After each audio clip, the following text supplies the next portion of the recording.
everyone, welcome to Coffee Chats Podcast. We are here at Coffee and Crackle. I am Genevieve F. Figueroa. I am Chadway Manez. And we are your hosts for today's episode. So we have here our special guest. He is a vocalist and also a guitarist of Novella Band.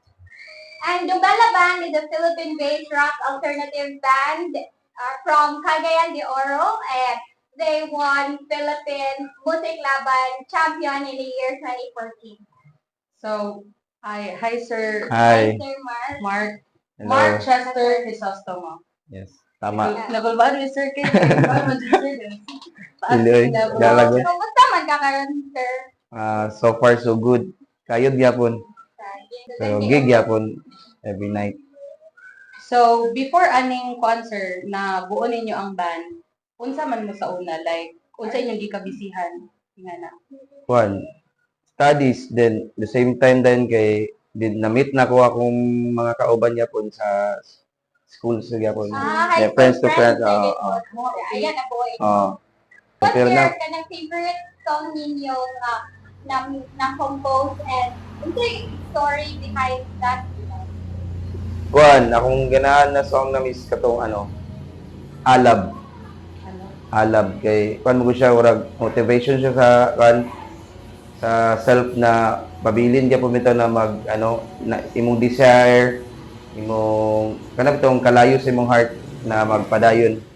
Sa life. Oo. Muna nga, kuan kay mi kanang proud kay mi sa inyo bitaw sir kay kanang inyo ang life bitaw kay gibutan jud dira sa music. Nga na so, dili biya siya sayon ang kana nga pag-imo sa music, pa pag-compose sa mga lyrics, di ba dili man din siya sayon. Takes time siya kay pero kung permi ka magsulat na maanad mo ka, mahasa ka, mapraktisan gyapon siya.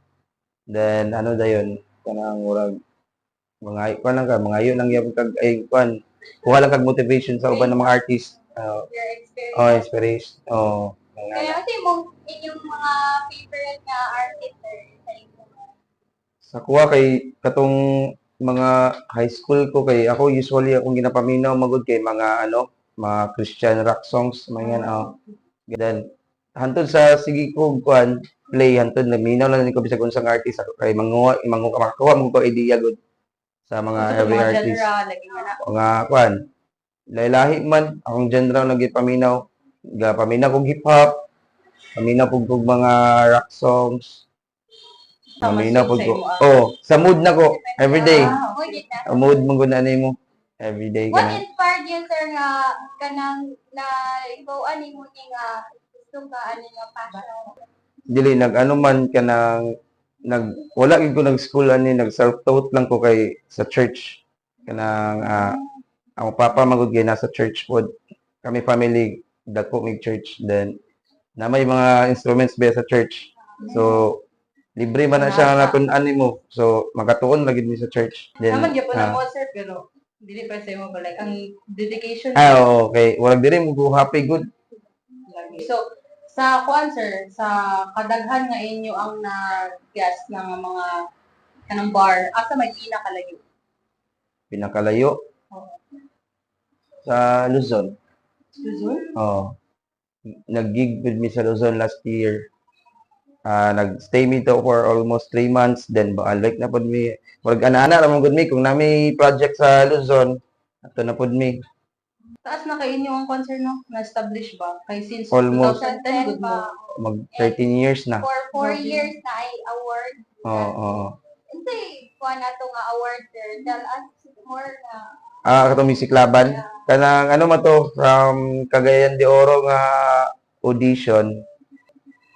Nakuha mi sa elimination, diri gyapon sa CDO ang nag-judge kay si Mayonnaise. Then pagka nakuha mi sa elimination to semis, Davao na. Ibali 9 nakuha diri sa Cagayan for almost 10 bands. Duha lang mi nakuha sa elimination. February 14 gid siya nitabo sa Intramuros. Intramuros. Ano to inyong big break? Mao to mong big break gyud kay usually gyud sa dili man tanan bands na ngandoy na maka-music laban pero usually gyud mao ang ilang ginakuan dito nga tapuhon maka-join mi ani. Kay kani sa una bago pa mi nagsugod kay wala po may nag-expect na mo join mi anak kay tungod siguro kay kanang urag dili man kay may nga gyud ka maayo gud then amo makita sa mga banda naga-join og mga anak mga maayo na kayo then mag-enjoy lang ka anak lang. Wala lagi po na sa uyab-uyab gud. Di ba may ganganak sa I back to concert kanang after bitaw ninyo og gig kanang di ba napod may mga mag-get together mo nga na munang nakakuan sa inyo nga di ba nga para ma-build gid kayo inyong group inyong way of bonding Sa nobela karon kay hilig gid ni magkuan kanang mga spot. Sa una kay kuan kanang sa Ciudad Dra kanang mga himnanan ni ana. Karon mas prefer mi kuan man gud kanang bukid-bukid, nature ana, mag-camping then mga 2 days.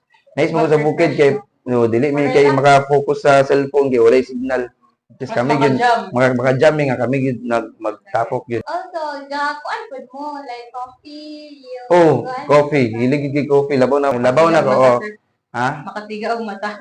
Kan po, maka-relax ka na. Then, kung katulgon ka, usually, dili nimo mawala na naigi time nga mag-gig ka gabi nga katulgon ka. Hilig na gid mi mag-coffee kay every time na nay mga meeting sa client, coffee wa gid ang i-offer. Say wonder, unsa ang pinaka-the best na kani i-paris yun is mag-coffee na. Do you prefer hot or iced coffee? Iced coffee.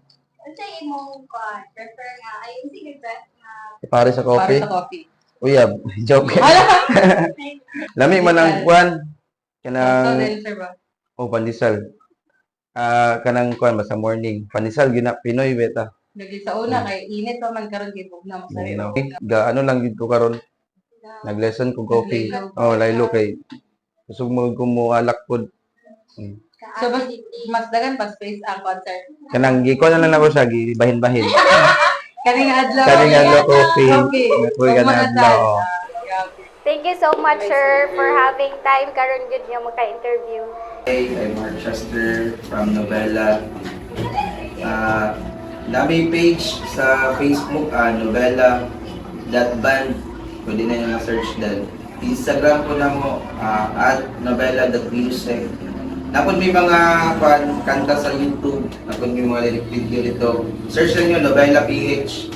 Then, Spotify po, Novella. Then, Masayang Paalam. Then, magawas naman din natin ng mga songs.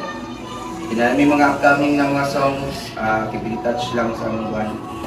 Salamat sa suporta. Also, thank you po sa Craffy Coffee and Ruffle. It is located at 5th and 7th Street behind sa elementary school. They are open on Mondays and Saturdays, 10 a.m. to 10 p.m. and they are available for dine-in and take-out. Thank you. Bye.